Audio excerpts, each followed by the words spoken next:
Greetings, ladies and gentlemen, the archivist here. For 8 decades, the United States maintained its global superpower status not through industrial production or military conquest, but through a singular, exorbitant financial privilege, foreign tribute. It was a system of elegant simplicity. When the U.S. government spent more than it earned, which it has done with increasing intensity every year since 2001, it didn't worry about solvency. It didn't worry about inflation.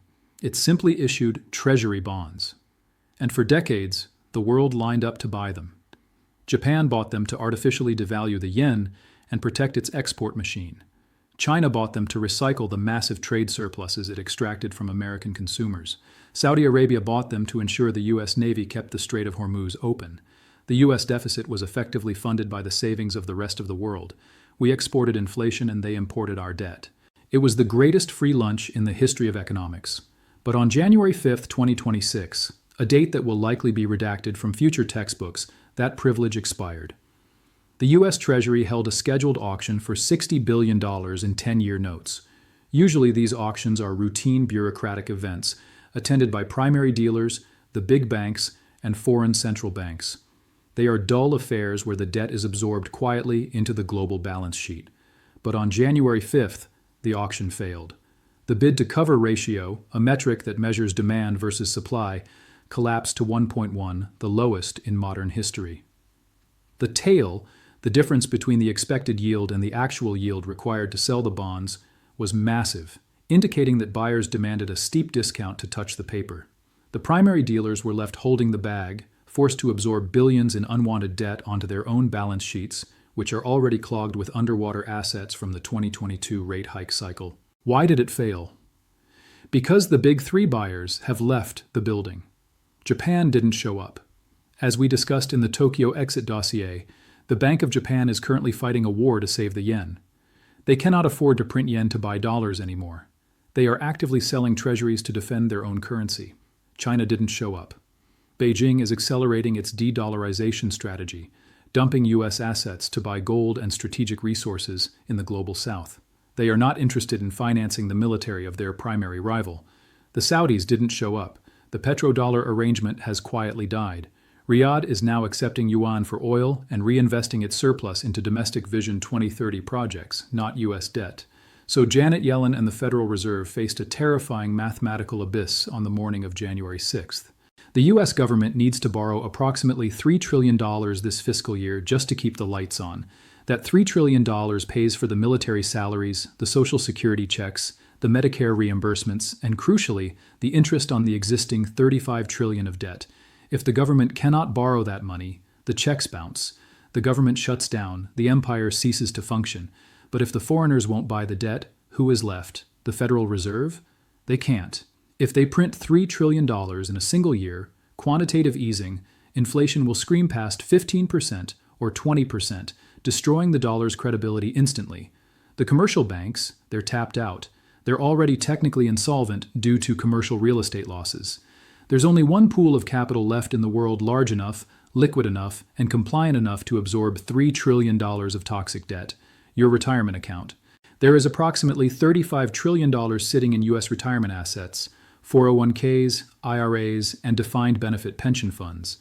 It is the largest pile of unguarded, unregulated wealth in human history. And as of this week, the government has decided to nationalize it. Not by seizing it directly.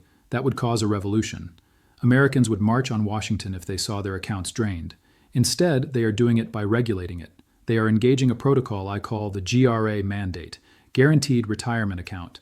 They're rewriting the rules of ERISA, Employee Retirement Income Security Act, to turn your nest egg into the buyer of last resort.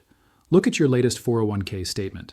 Look at that safe bond fund or that target date 2035 fund. That isn't an investment vehicle anymore. It is a conscription notice. You have been drafted into the war to save the U.S. Treasury market, and your ammunition is your life savings. This is the end of the free market for capital.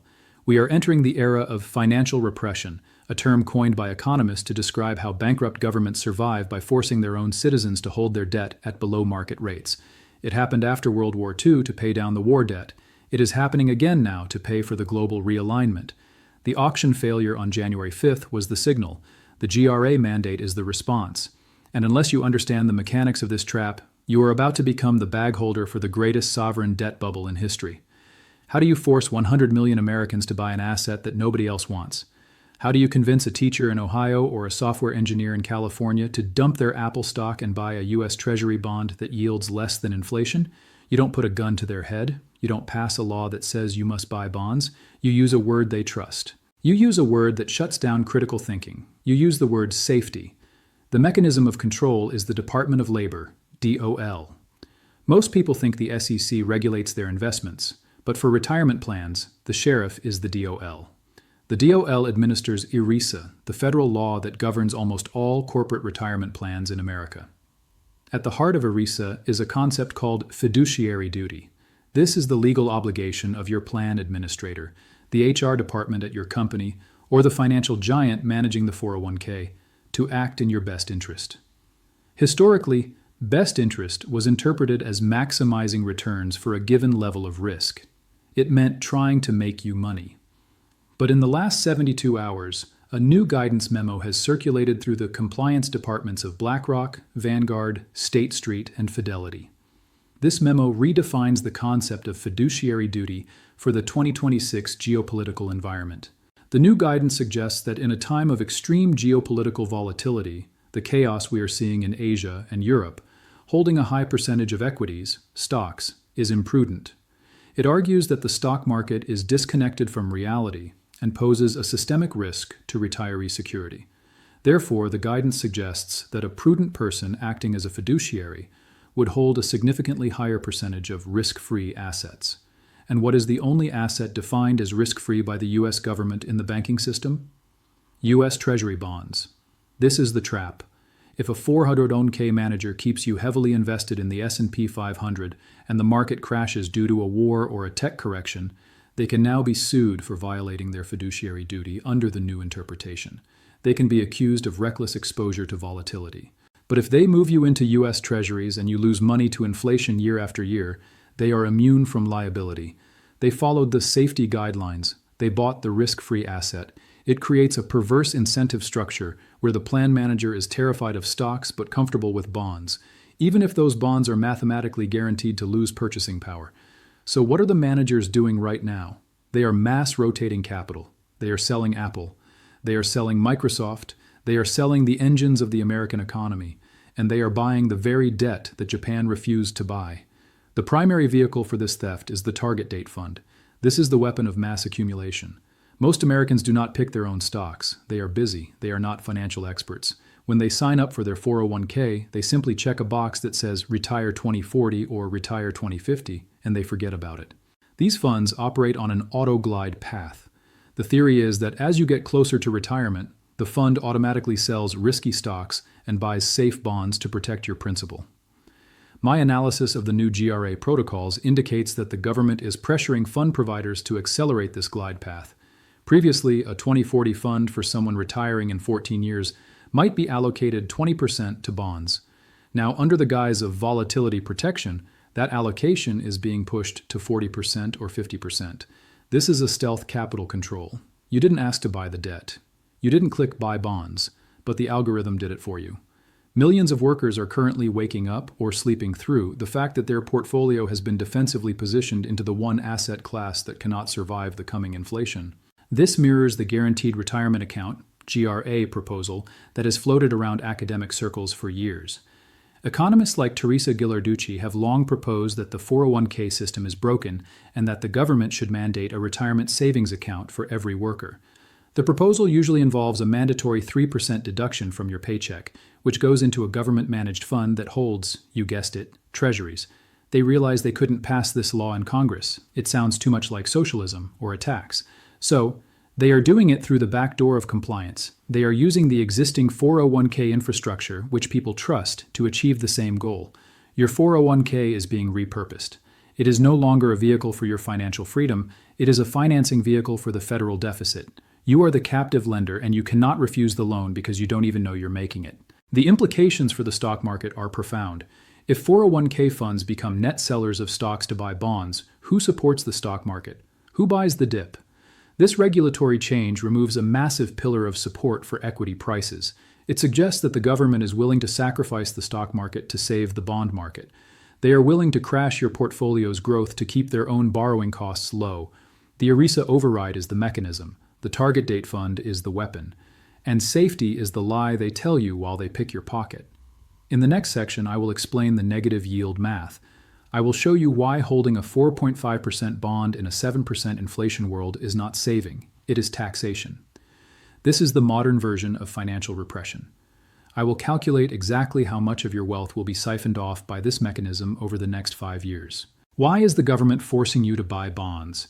Why go through this elaborate legal charade with ERISA and fiduciary rules? Because they need to create a condition known as negative real yields. This is the only way a bankrupt nation pays its bills without defaulting. It is called financial repression. It is a tax that is never voted on, never signed into law, and never appears on your pay stub. But it is the most efficient tax ever invented. Here is the math of the theft. We know that the true rate of inflation, the cost of food, energy, insurance, housing, and healthcare, is running at roughly 7% to 8%. Forget the official CPI print of 3% or 4%. That number is hedonically adjusted, substitution-weighted, and owner-equivalent rent manipulated. If you buy groceries, you know the real number is higher. To preserve your wealth, just to stay steady, you need an investment that yields at least 8%. If you earn 7%, you are losing purchasing power. But the U.S. Treasury cannot afford to pay 8% interest on $35 trillion of debt. If interest rates hit 8%, the interest expense alone would be $2.8 trillion a year, more than the entire income tax revenue of the country. It would bankrupt the United States instantly, so they must keep interest rates capped. They can only afford to pay roughly 4.5%. Do you see the problem? In a free market, no rational actor would lend money at 4.5% when inflation is 8%. That is a guaranteed loss of 3.5% per year in purchasing power. It is a bad deal. It is a return-free risk. That is why Japan left. That is why China left. They did the math. But the government needs someone to take the deal. By mandating that your 401k buys the bond via the ERISA mechanisms we discussed, the government forces the deal on you. This 3.5% gap, the difference between the inflation rate and the bond yield, is the tax. Now compound this over 10 years. At a negative real yield of 3.5%, this mechanism wipes out roughly 30% to 40% of the purchasing power of your retirement over a decade. The dollar amount in your account stays the same. The numbers don't go down. The website shows a green arrow, but what you can buy with those numbers collapses. A car costs $80,000. A loaf of bread costs $12. Health insurance costs $4,000 a month. You retire with $1 million only to realize that $1 million is the new poverty line. This is the genius of the GRA mandate. If the government tried to raise income taxes by 40% to pay off the debt, you would riot in the streets. You would vote them out. You would protest. But if they erode your savings by 4% a year through negative real yields in your safe bond fund, you won't notice. You will blame greedy corporations for prices going up. You will blame supply chains. You won't blame the bond in your portfolio. It is a slow-motion default. The U.S. government is defaulting on its promises to you, not by refusing to pay, but by paying you in currency that they have purposely devalued while forcing you to hold the debt that enables the devaluation. It is a closed loop of wealth extraction. You work. You save. Your savings are funneled into treasuries. The treasuries fund the deficit. The deficit creates inflation. The inflation eats your savings. The safety they are selling you is the safety of the prison cell. You are safe from market volatility, but you are not safe from the warden stealing your lunch. The situation for defined benefit pension funds is even worse. State pension funds, CalPERS, teachers' unions, and police funds are legally required to hold high-grade debt. With the new GRA protocols, they are effectively becoming subsidiaries of the U.S. Treasury. If you are a teacher, a firefighter, or a municipal worker, your pension is currently being stuffed with the toxic paper that the rest of the world rejected. The actuaries assume a 7% return to pay your future benefits, but the bonds only pay 4.5%. This creates a solvency crisis. Eventually, the pension funds will need a bailout. And who will bail them out? The Federal Reserve with printed money, which creates more inflation, which steals more of your wealth. The guarantee in the guaranteed retirement account is a guarantee that you will hold the bag. In the final section, I will give you the pension protocol. I will explain how to break the chains of the GRA mandate. I will discuss self-directed IRAs, SDIRAs, the removal of target date funds, and the pivot to real assets that cannot be inflated away. You cannot stop the government from rigging the game, but you can refuse to play. We have identified the trap. The evidence is overwhelming. 1. The crisis. Foreign buyers have fled the U.S. debt market, leaving a $3 trillion funding hole. 2. The mechanism. The government is using ERISA and fiduciary rule changes to force 401ks and pensions to become the buyer of last resort. 3. The cost. This locks American savers into a guaranteed loss of purchasing power via negative real yields. The diagnosis is clear. Your 401k has been weaponized against you. It is no longer a tool for your benefit. It is a tool for the state's survival. So, how do you escape the GRA mandate? How do you protect your life's work from being inflated away to pay for a deficit you didn't create? You need the archivist's pension protocol. This is not financial advice in the traditional sense. This is a jailbreak strategy for your capital. Protocol Rule 1. Kill the target date fund. This is the most urgent step. It requires zero paperwork and can be done today. Log into your 401k portal right now. Check your allocation. Are you invested in a Target Retirement 2035, 2040, or 2050 fund? If you are in the algo trap. These funds are the primary mechanism for the bond force feeding. They are the default option for a reason. They give the fund manager complete discretion to shift your allocation from stocks to bonds without your permission. And as we established, the new DOL guidance is pressuring them to make that shift aggressively. The move. Sell the target date fund. Move your capital into self-selected allocations. Even within a restrictive corporate 401k, you usually have a menu of options. Look for the large cap stock fund, typically an S&P 500 tracker. Look for the international equity fund. Look for the small cap value fund. Look for anything that represents ownership of a business rather than ownership of government debt. In a high inflation environment, equities, stocks, are volatile. They will crash. They will rally. It will be a scary ride. But stocks represent real assets. A company owns factories, intellectual property, land, and inventory. A company can raise prices to match inflation. A bond represents a promise from a bankrupt entity to pay you back in devalued currency. It cannot raise prices. It can only lose value. Get out of the bond funds. Get out of the glide path funds. Be 100% in equities if your risk tolerance allows, or cash money market if you need safety. Do not hold duration long-term bonds. Protocol Rule 2. The S-DIRA escape hatch. If you have an old 401k from a previous job sitting around, do not leave it there. Do not roll it into your new employer's plan. That just moves it from one prison cell to another. Roll it over into a self-directed IRA, STIRA. A corporate 401k is a walled garden. You can only buy the menu they give you, which is now full of government debt. A self-directed IRA opens the gate. Within STIRA, you are the custodian of the assets. You can use that money to buy physical gold and store it in a secure depository. You can use that money to buy real estate, rental properties, or farmland. You can use that money to buy Bitcoin if you believe in digital sovereignty. You can buy assets that hold their value when the dollar is debased. The government hates S-DIRAs because they cannot easily force-feed them treasuries. It is leakage from their captive system.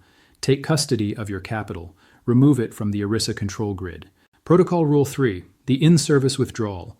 Most people think their money is locked in their 401k until they quit or retire. This is not always true. If you're still employed and over age 59.5, and sometimes younger depending on the specific plan rules, you may qualify for an in-service distribution. This allows you to move money out of your company 401k and into an IRA while you are still working. Call your plan administrator. Ask the specific question. Do you allow in-service, non-hardship withdrawals? If they say yes, execute it immediately. Drain the account of everything but the company match. Get the money out of the captive system and into your control, an IRA or STIRA. Every day it sits in the 401k is a day it is vulnerable to the next regulatory guidance.